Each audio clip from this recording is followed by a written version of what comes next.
Hello, I'm Edward Stevens, Senior Director of Marketing at Firmex. I'm really excited about today's conversation. We are joined by a seasoned M&A advisor and thought leader, John Carvalho. John is actively involved in M&A through his advisory firm, Stone Oak Capital. He's also the founder of divestopedia and most recently started Acquisition Playbook. Full disclosure, John and I have known each other for about 6 years now. Is that right, John? We've been working together on a variety of different projects through divestopedia and Firmex. Really excited to chat with you. John, welcome. Yeah, thank you. And I know you have your kind of badge there as Edward, but I always call you Ted. So I'm going to call you Ted through this interview, if that's okay. I have a bad habit of doing that. I just pick a nickname and I go with it. That's totally fine. Everyone calls me Ted. Perfect. This is Skype setting me to Edward. So I guess to get things kicked off, can you give the audience a quick overview of the work or of your work in and around the advisory space? Yeah, no, I appreciate that. M&A advisor, been doing this for about 20 years. Kind of started through one of the bigger corporate finance investment banking firms, and slowly found out that I just kind of wanted to focus on deals. I didn't really like the administrative side of a big firm, so I just wanted to do deals. So I broke off on my own about 10 years ago and have been working on buy side, sell side, valuation type work in the lower middle market. I classify lower middle market as kind of that, $5 to $150 million space. Just again, I think there's a lot of opportunity in that space, a lot of deals that are obviously happening, and importantly, really good, solid advice is needed in that lower middle market space for both buyers and sellers. So I hope that I can provide that for clients. That's great. In addition to being actively involved in M&A advisory, you also seem to keep quite busy, going above the role of a traditional M&A advisor. You founded Divestopedia and most recently Acquisition Playbook. I guess, can you tell me a little bit about those, and also what it just in general excites you about M&A advisory? Yeah, no. Divestopedia was started 2012. Partnered with a guy that had SEO experience. He really kind of brought the technical aspect to life in what we built there at Divestopedia. And really, I wanted to educate the marketplace. I was, most of the things I've done have been born from frustration. So I was really frustrated that, clients and prospects didn't understand the M&A process. So I always felt like I was, educating them. Every time I met with somebody, it was like, re-educating them on, best practices on how to execute the sale or how to build value within their business around this context of executing a transaction or M&A. So again, I had the great fortune of meeting my partner that had this SEO and technical expertise, and kind of pitched them on this idea of building, a real thoughtful and really deep resource for educating entrepreneurs on selling a business. And away we went. We gathered a whole bunch of articles. We wrote a whole bunch of articles ourselves, and before I knew it, it became, kind of one of the leading online resources for educating middle market entrepreneurs in this space. So, in addition to doing, the passion and the excitement I get from doing deals, I also get a lot of excitement and satisfaction out of teaching people on the educational space around mergers and acquisitions. So, that's kind of how that started. And then the Acquisition Playbook is on the flip side. It's educating entrepreneurs on this idea of going out and growth through acquisition. So it's very similar to the sell side, Divestopedia, but now it's on the buy side. So it's helping the entrepreneurs on the buy side learn a little bit more on how they can do it efficiently and effectively. So you're doing it all: educating, advising, both sides of the deal. The reason the education piece started was kind of marketing, right? It was a way that I thought I could kind of create some eminence, some thought leadership in the space. But really, it kind of led into me being super passionate about it, and also seeing the need for it in the marketplace. It just if you can educate both buyers and sellers, I think it helps create efficiency, and it helps facilitate and consummate transactions. So it was I am doing it, and it's not, there's some selfish motivation around it too for marketing purposes, but it has kind of led to this really being kind of almost a mission of mine to help educate and create some efficiency in this space. Great. I guess let's take it from there. What advice do you have for owners looking to sell their business for the first time? Well, the first time is often the only time for a lot of business owners. It's business owners will take 20 years to build a business, and then that's the one opportunity that they get to really monetize all that value that they created. So really doing that well, I've mentioned a lot of times throughout all the posts on divestopedia and everything I do kind of online, that is super important. A lot of value can be created in just that moment of the point where you decide to take your business to market, to the point where you sign that purchase and sale agreement and you get all that cash in your bank account at the end. So the one advice would be to really think of that as a process, right? Think of that 1 year where you've decided that, hey, I want to sell my business, to do it right, to not just kind of to take unsolicited offers from buyers that might be knocking at your door, to not really thinking about the valuation and the objectives that you have around selling. So really take some time to plan out that exit, and then find really great advisors that can help you through that journey, because again, so much value can be created in that typically 6 months to a year, where you're executing the sale of your business and monetizing that value that you've created in those 20 years beforehand, in getting to that point. How as a seller, I guess if you're first time selling a business, how do you value your business? You mentioned that don't take the first offer that comes across your table. The table, but how would you go about really understanding how valuable your business is? I'm a business evaluator. I've been doing this for 20 years, and I still struggle with that, right? Like every time I'm taking a client to market, we've given them kind of an estimate of what we think the value could be in the marketplace, but I'm always still hesitant to see, what offers actually come in. So I'm kind of like skirting your question here, Ted. But I think it really depends. The market timing is a big influence on what the valuation of the business could be. Obviously, the attractiveness of the business, and its positioning to either strategic partners, or strategic buyers or private equity buyers has an impact on what the valuation could be. The access to capital, right? Like how willing are banks, to support potential buyers in that industry. So a lot of things kind of impact the valuation. Again, I think that at the onset, really planning out, what do you want to accomplish from the sale of your business? Who are the best buyers for your business? Is the timing right?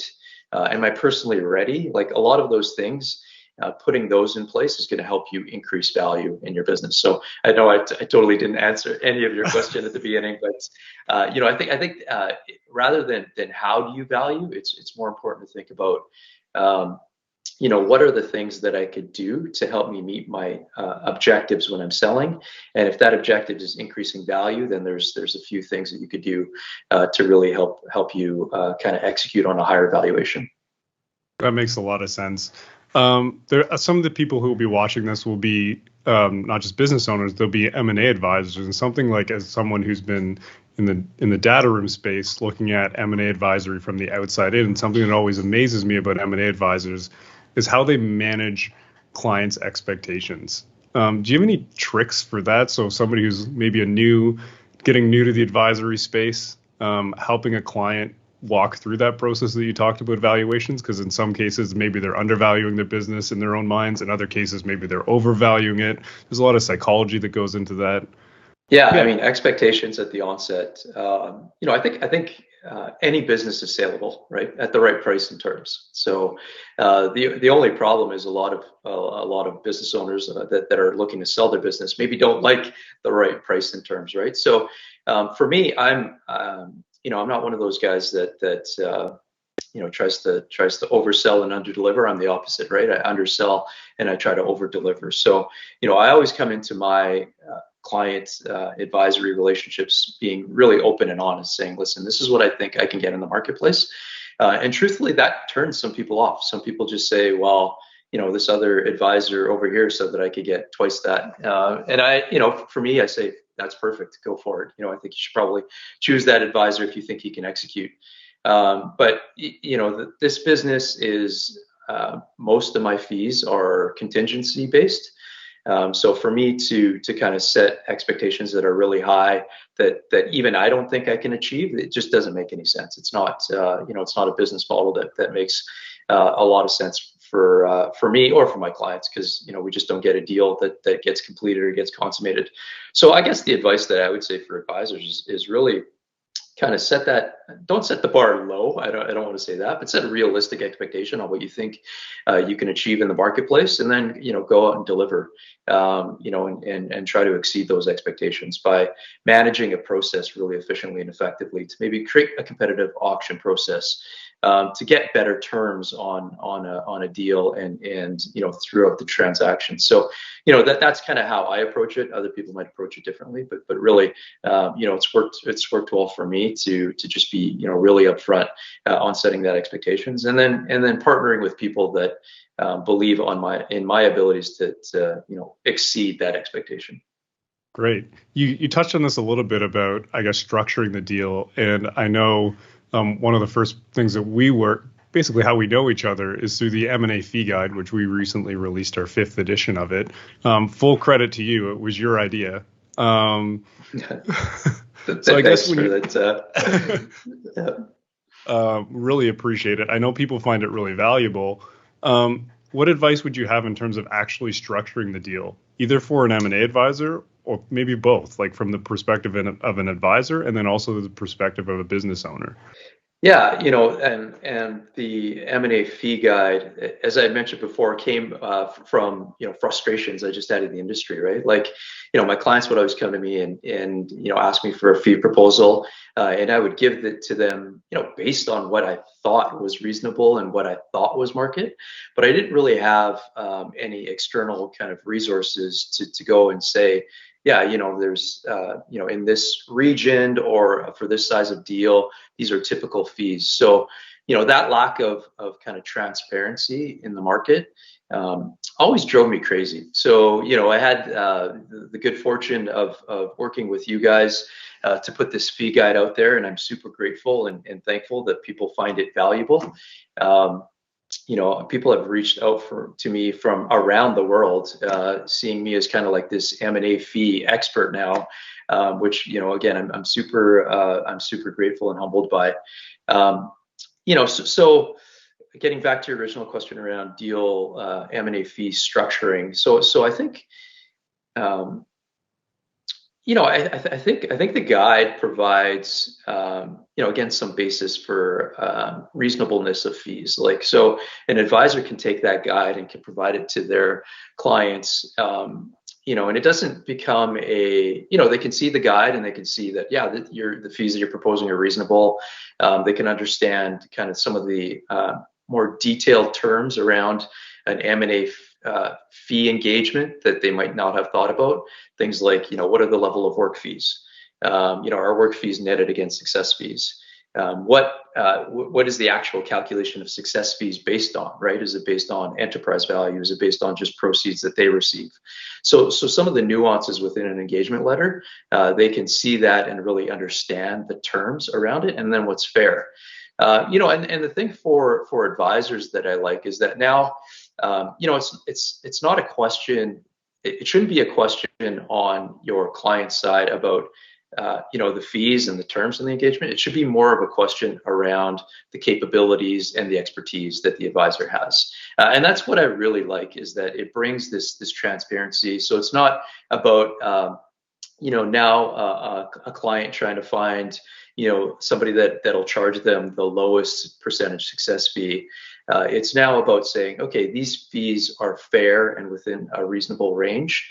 I understand what reasonable terms are in engagement. Now it's really, do I believe in the expertise and the capabilities of this advisor to help me, again, monetize my life's work? So that's what I'm really proud of, is that we bring that openness, that transparency around something that really should be should have some visibility on. So.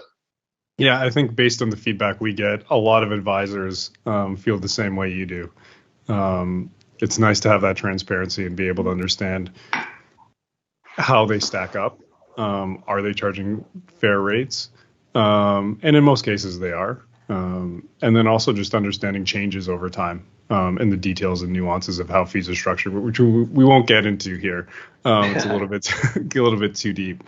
And I think the other thing too is that the advisors are willing to share their information with us, which has created the success of the fee guide, right? Is that we actually get advisors to share with us. But they want to see that transparency. They want that openness out there, right? So that's what I've seen, is that that willingness of them to fill out that survey and to provide us with their experience and their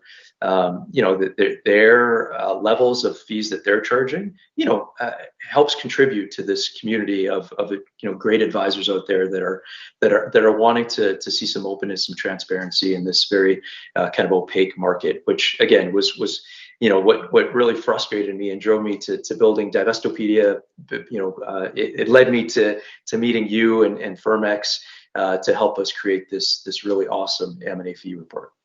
That's great. I guess one line we've been focusing on sell side, and I have one more sell side question, and then we can flip to the buy side. If you're an entrepreneur or a business owner, what should they look for in an M&A advisor? So it's their first time. They might have never done a transaction before. What should they look for, and what should they expect out of their M&A advisor? Experience is definitely one. So somebody that's kind of has done deals, right? That can kind of have a case study of like, I did this deal, and it was of this size. It was $20 million, and these are the results that we got for our clients. I did this deal. It was in this industry, and it was $50 million, and these are the results. So just somebody that could anecdotally tell you the stories about the deals that they worked on, I think shows experience. It shows their ability to close deals, right? So that's something that I think is important. I think truthfully that would be the biggest one, is the deal experience, right? That they've seen lots of transactions. They've seen lots of things that make a transaction work and get completed. They've also seen a lot of things that can go wrong, and they know how to mitigate that risk around that. So I think deal experience is definitely one. You want to think about like reach, right? In some instances, buyers might be in a different region, right? So does that person have a network that can reach out and find the right buyers to bring to the table? Is important. So those would probably be the two, I would think. It's the ability to close deals, and then network and reach to be able to bring the right buyers to the table. That's fair. And it's important to highlight, because I think a lot of people sometimes miss that. The other thing too is there's lots of people that are really good talkers in this world that can come and say, oh yeah, your business, when really it's a $5 million business, I can get 15 million for that. I have access to buyers around the world. Like I can do this, right? I can deliver unrealistic results. So it's to be wary of that. I think chemistry is super important. You have to have great chemistry with the advisor that you're entrusting to be able to sell your business. So I would say, interview a number of people. Don't just kind of land on one because he says he can get you double what everyone else can get you. So interview a number of people, find that person that you think you have great chemistry with, because that's super important during this process. And then also, it's you could get free advice during the kind of procurement process, right? You can get a lot of free advice around, how somebody would execute on the deal. You can get free advice around who the best buyer would be for your business. And you can get a lot of free advice around the valuation of your business, like what people think they can get in the market. So, if you interview 4 people and 3 of those people say that you can get $10 million for your business, and there's this 4th guy that says he can get 20, I'd be really leery of that person that's saying he can get 20. And, I'd kind of go with one of the 3 of the people that are in a more similar range. That's really great advice. I think chemistry is something that's people. I actually haven't heard anyone talk about that, but it's extremely important because it is a big life event for these business owners. Yeah, and you spend a lot of time with this M&A advisor, over that year period where you're selling your business. And it's like you have hard conversations over that time, right? So if you hate the guy or gal off the start, it's not going to get any better. So you might as well really like them at the beginning, because eventually there's going to be struggles, there's going to be challenges, there's going to be obstacles that you're going to have to overcome. So just having that initial, I like this guy, I can work with him. Again, guy or gal, if you like them at the start, it just makes kind of those conversations and those discussions a little bit easier.